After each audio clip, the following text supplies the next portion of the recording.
എൻ്റെ പേര് രാജി. ഞാനൊരു സയൻസ് പോസ്റ്റ് ഗ്രാജുവേറ്റ് ആണ്. ഞാൻ എംപ്ലോയ്മെൻറ്റ് എക്സ്ചേഞ്ചിൽ വർക്ക് ചെയ്യുന്നു. ഇതെൻ്റെ ഹസ്ബൻഡ് സുമേഷ്, കുഞ്ഞുങ്ങൾ, എൻ്റെ ഹസ്ബൻഡിൻ്റെ അമ്മ. എനിക്ക് അമ്മയുടെ മുൻപിൽ ആദ്യമായിട്ട് സാക്ഷ്യപ്പെടുത്താനുള്ളത് എനിക്ക് കിട്ടിയ വലിയൊരു രോഗസൗഖ്യമാണ്. ഏതാണ്ട് 8-9 ക്ലാസ്സിൽ പഠിക്കുമ്പോൾ കാലഘട്ടം മുതൽ എനിക്ക് ഒരു അസുഖമുണ്ടായിരുന്നു. പെട്ടെന്ന് കണ്ണിൽ ഇരുട്ട് കയറുകയും എല്ലാം പകുതി മാത്രമേ കാണാൻ സാധിച്ചിരുന്നുള്ളൂ. അത് കഴിഞ്ഞിട്ട് പെട്ടെന്ന് കൈയും കാലും എല്ലാം തണുത്ത് മരച്ച് ബോധം പോകുന്ന അവസ്ഥയായിരുന്നു. അപ്പം വീട്ടുകാരെല്ലാവരും കൂടി ഹോസ്പിറ്റലിൽ എടുത്തുകൊണ്ട് പോയി ഡ്രിപ്പൊക്കെ കയറ്റി വൈകുന്നേരം തിരിച്ചു കൊണ്ടുവരുന്നതായിരുന്നു പതിവ്. ഈ അസുഖം ഹോസ്പിറ്റലിൽ കാണിക്കുമ്പോൾ പറയുന്നത് ഒന്നുമില്ല, ടെൻഷൻ അടിച്ചിട്ടായിരിക്കും, അല്ലാതെ വേറെ പ്രശ്നങ്ങളൊന്നും കാണുന്നില്ല എന്നായിരുന്നു. പിന്നെ വർഷത്തിൽ ഒരു പ്രാവശ്യം ഇങ്ങനെ വരുന്നത്, പിന്നെ വർഷത്തിൽ 1-2 പ്രാവശ്യം വരാൻ തുടങ്ങി. വർഷം കഴിയും തോറും അത് പ്രയാസം എനിക്ക് കൂടിക്കൂടി വന്നു. പിന്നെ എനിക്ക് തലയ്ക്കകത്ത് ഭയങ്കര ഭാരമായിരുന്നു. അതായത് നമ്മൾ 2-3 ദിവസം അടുപ്പിച്ച് ഉറക്കളച്ചതിന് ശേഷം നമ്മുടെ തലയ്ക്കകത്തൊരു പ്രത്യേകതരമായിട്ടുള്ളൊരു കനം തോന്നിയതില്ല, അങ്ങനെയായിരുന്നു. അതായത് കണ്ടിന്യൂസ് ഇങ്ങനെ ആയത് കാരണം എനിക്ക് എൻ്റെ ജോലിയിൽ ശ്രദ്ധിക്കാനോ വീട്ടിലെ കാര്യങ്ങൾ ശ്രദ്ധിക്കാനോ ഒന്നും പറ്റിയില്ല. അപ്പോൾ ഞങ്ങൾ വീണ്ടും ചികിത്സ തുടങ്ങി. കോട്ടയത്തുള്ള പല ഡോക്ടേഴ്സിനെയും കാണിച്ചു. അവരെല്ലാവരും പറയുന്നത് അസുഖമൊന്നും കാണുന്നില്ല. MRI സ്കാൻ വരെ ചെയ്ത് നോക്കി, അതിനകത്തൊന്നും ഒരു പ്രശ്നവും കാണുന്നില്ല. പിന്നെ എന്തെങ്കിലും ന്യൂറോ സംബന്ധമായ പ്രോബ്ലം ആയിരിക്കുമെന്ന് കരുതി 6 മാസത്തേക്കിന് കണ്ടിന്യൂസ് മരുന്ന് കഴിക്കാനായിട്ട് തന്നു. ഞാൻ 6 മാസം ആ മരുന്ന് കഴിച്ചതിന് ശേഷം എനിക്ക് മാറ്റമൊന്നും ഉണ്ടായില്ല. അങ്ങനെ ഇരിക്കുമ്പോഴാണ് എനിക്ക് കൃപാസനത്തെക്കുറിച്ച് ഞാൻ കേട്ടിട്ടുമില്ല, അറിയത്തുമില്ലായിരുന്നു. എൻ്റെ ഒരു ഫ്രണ്ട് എന്നെ വിളിച്ച് ഞാനിങ്ങനെ ഈ പ്രോബ്ലങ്ങളൊക്കെ പറഞ്ഞപ്പോൾ എന്നോട് പറഞ്ഞു, രാജി, ആലപ്പുഴയിൽ ഒരു പള്ളിയുണ്ട് കൃപാസനം, അവിടെ പോയി പ്രാർത്ഥിക്കാൻ പറയുമായിരുന്നു. പക്ഷേ ഞാനത് അക്രൈസ്തവരാണ് ഞങ്ങൾ, അതുകൊണ്ട് തന്നെ ഞങ്ങൾ അതിൻ്റെ അകത്ത് ഇൻട്രസ്റ്റ് കാണിച്ചില്ല.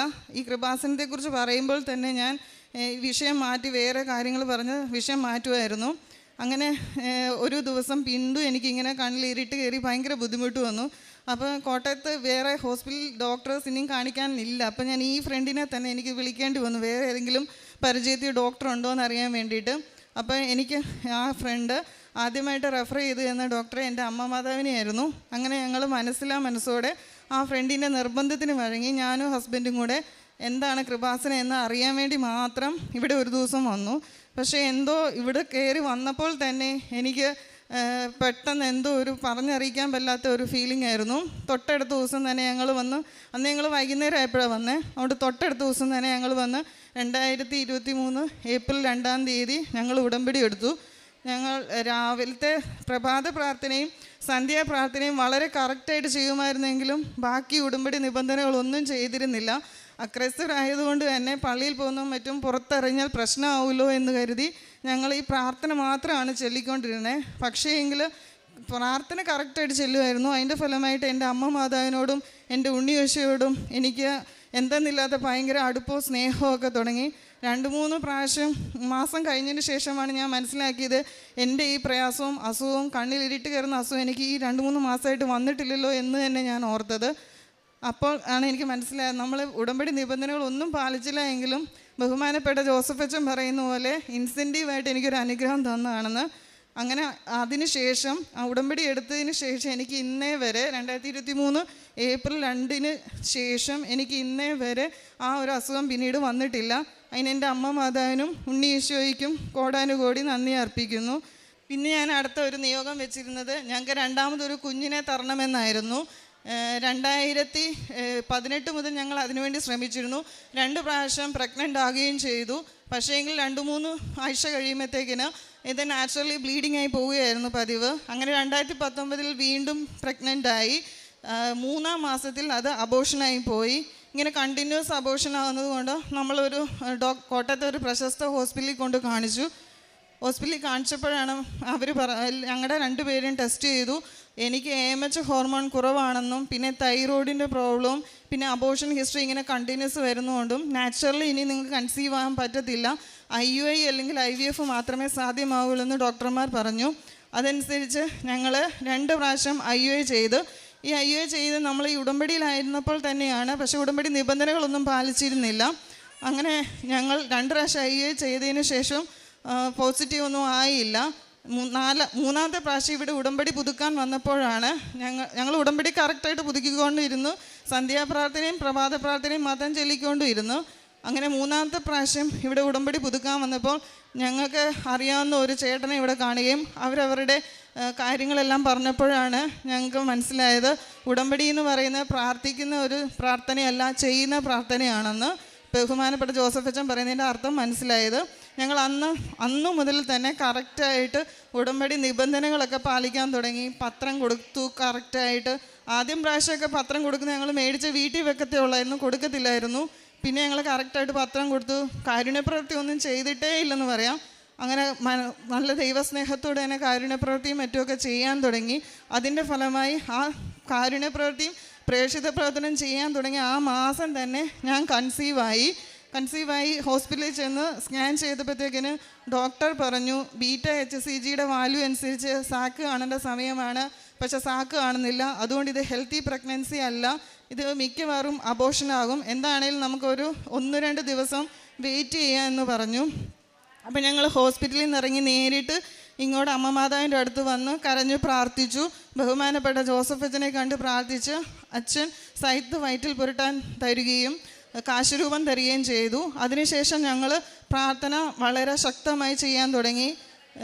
ജപമാല എല്ലാനൊന്നും ഞങ്ങൾക്ക് അറിയില്ലായിരുന്നു.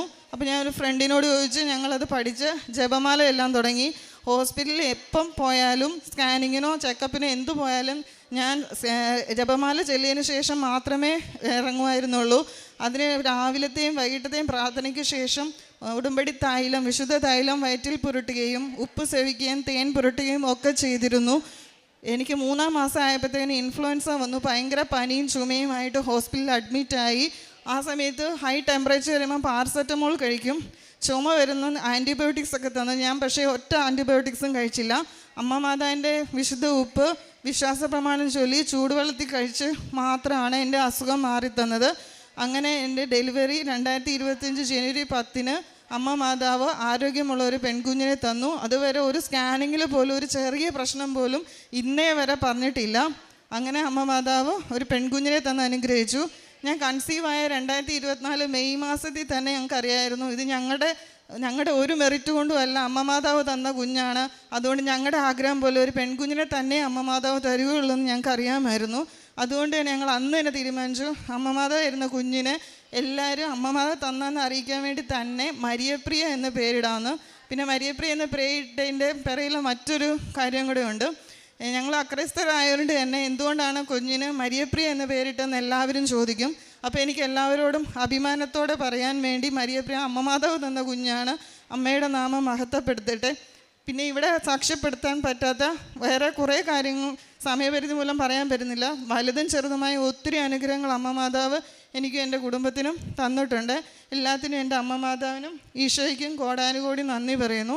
പ്രേക്ഷിത പ്രവർത്തനമായിട്ട് ചെയ്ത് ഞങ്ങൾ പത്രം ആദ്യം മെഡിക്കൽ കോളേജ് ഹോസ്പിറ്റലിലായിരുന്നു കൊടുത്തുകൊണ്ടിരുന്നത്. അപ്പോൾ അവിടെ പത്രം ഇങ്ങനെ ചുമ്മാ എല്ലാവരും കയ്യിലും വെറുതെ വേസ്റ്റായിട്ട് ഇങ്ങനെ ഇടുന്ന കണ്ടുകൊണ്ട് പിന്നെ ഞങ്ങൾ പിന്നെ ബസ് സ്റ്റാൻഡിലും അല്ലെങ്കിൽ ഇങ്ങനെ വഴിയെ നടന്നു പോയി കുറേ ദൂരം നടന്ന് ആർക്കെങ്കിലുമൊക്കെ കൊടുക്കുകയായിരുന്നു പതിവ്. കാരുണ്യപ്രവൃത്തിയായിട്ട് ചെയ്തത് ഞങ്ങൾ കാരുണ്യപ്രവൃത്തി ഇതിനു മുന്നേ ചെയ്തിട്ടേ ഇല്ലായിരുന്നു. ഉടമ്പടി എടുത്തതിന് ശേഷമാണ് അതിൻ്റെയൊക്കെ ഒരു മഹത്വം മനസ്സിലാക്കിയതിനെ.